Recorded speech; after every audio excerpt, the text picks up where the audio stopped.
Okay, this is part 2 for chapter 3, and I'll share your screen with the PowerPoint where we left off. Okay, and again, masculine and feminine are areas again we talk about when we talk about intercultural communication. We also have low power distant cultures.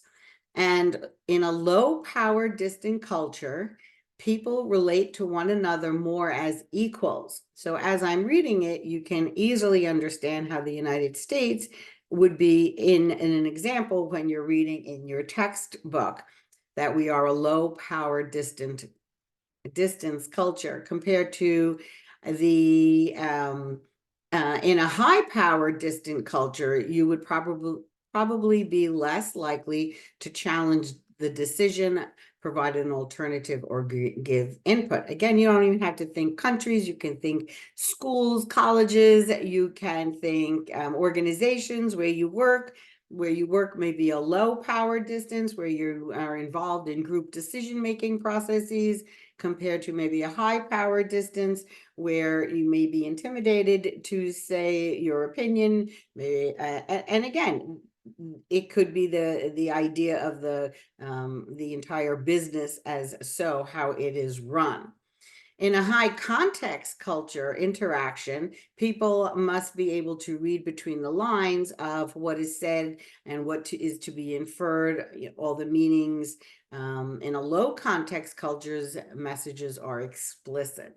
So we tend to, because when we communicate, the nonverbal aids the verbal. So we're pretty much more in a high context because we want the holistic approach, and we add things non-verbally that are less explicit than just the words, where some cultures focus only on the language. And then you can even look at law and understand that as well.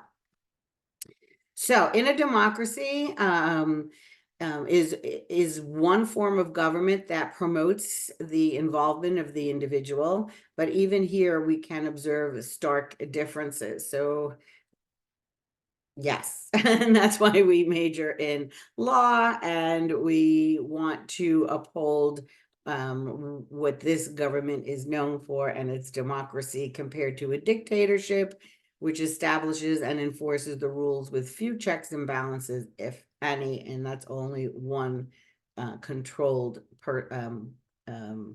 controller. Totalitarian state, one party makes all the rules. So they do sound similar, but a dictatorship, you have a council also that is a sharing in the reinforcement of these rules. So if you look around what's going on in current events, you can definitely see the differences. And a centralized rule is a political system in which power is concentrated, such as a dictatorship, communism, or theocracy.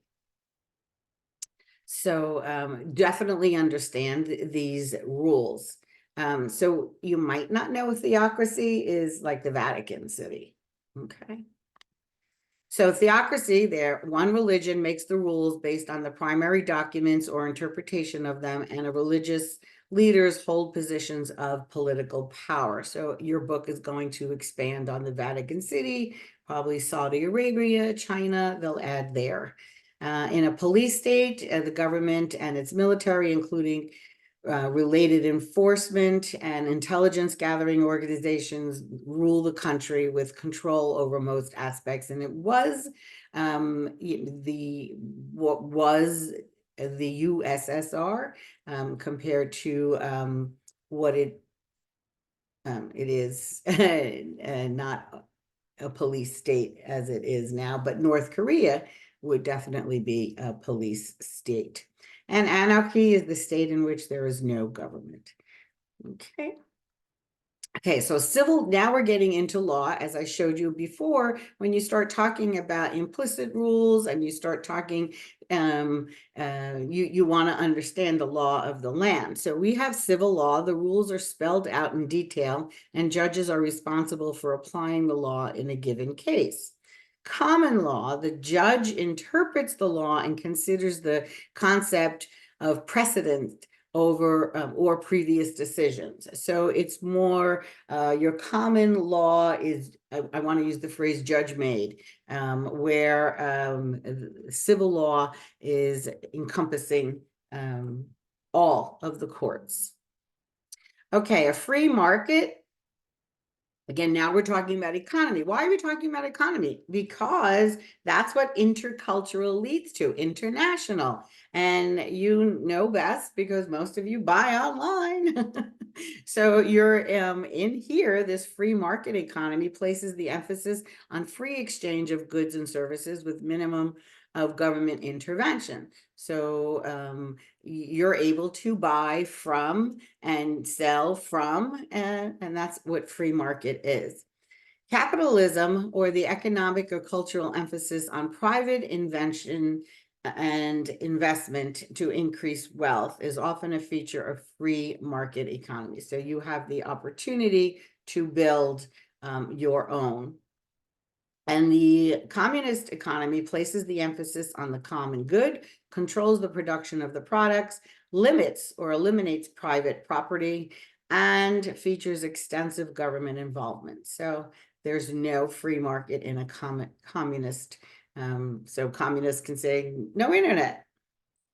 The socialist economy features a blend of individual and government control as well as ownership, with a clear priority of wealth distribution through government programs, subsidies, taxes, and interventions in the marketplace. So I know you know our neighbors to the north kind of tend to have a more socialistic economy.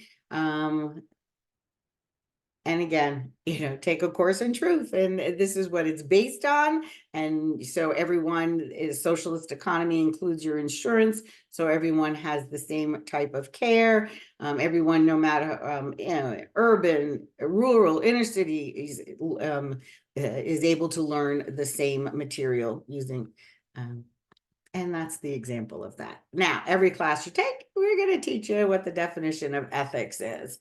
Ethics refers to a set of norms, principles that relate to individual or group behavior, including businesses and organizations. Are you an ethical member of society? Again, here is ethics. Because it says set of norms, everyone's norms might be different, but then back to the law. So civil law. So unlike political, legal, and economic systems, ethical systems are generally not formally institutionalized. So again, that's more of an implicit understanding of how someone should behave. There you go. Don't yell fire in a movie theater if there's no fire. So I love this. The global village is characterized by information and transportation technologies that reduce the time and space required to interact. So there's your internet. The world has effectively grown smaller as the globe trade has developed and time market has decreased. International trade has advantages and disadvantages, again, based on your viewpoint and cultural reference. So yes, this is going to change a little bit based on your perception of the global village. Okay, so the international job assignment. So take your time to decide whether or not you want to work abroad. Again, so this course, you maybe, again, thinking about working abroad, taking a course abroad. It definitely, what we want to add to that, if you're not able to do that, is this phrase called deep diversity. I don't have to be somewhere to learn about other cultures. Hello. And we have other ways to do that. And deep diversity is education in that particular area. So acculturation is understanding how much do I want to adapt to the ways of this place that I'm visiting.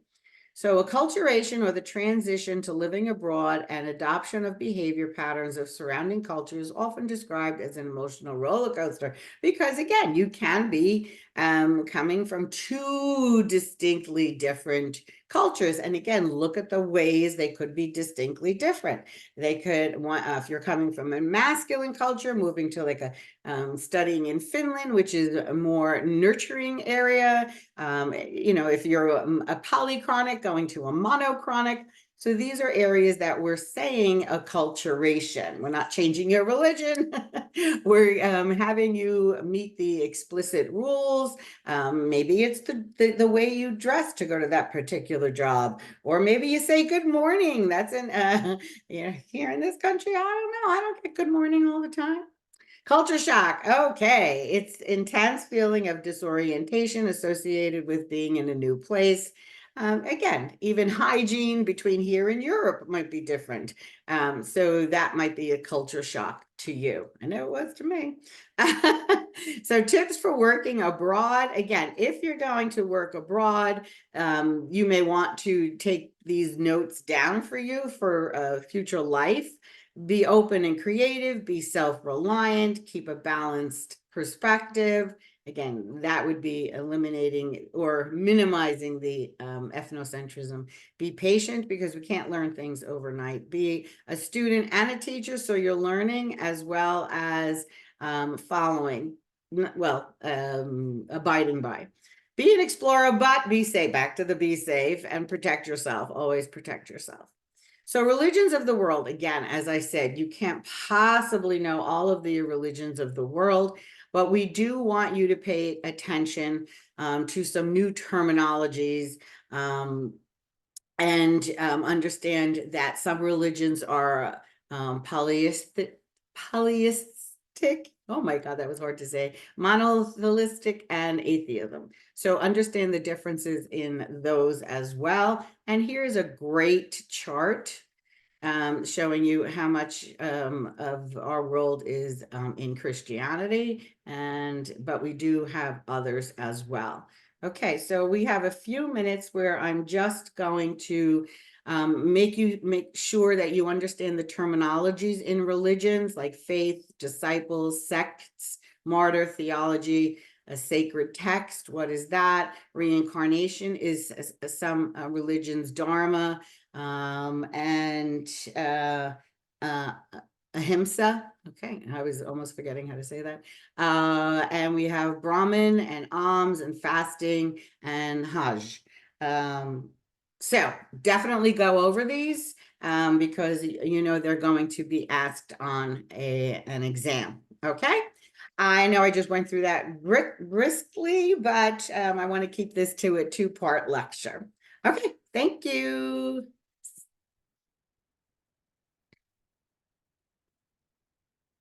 All right.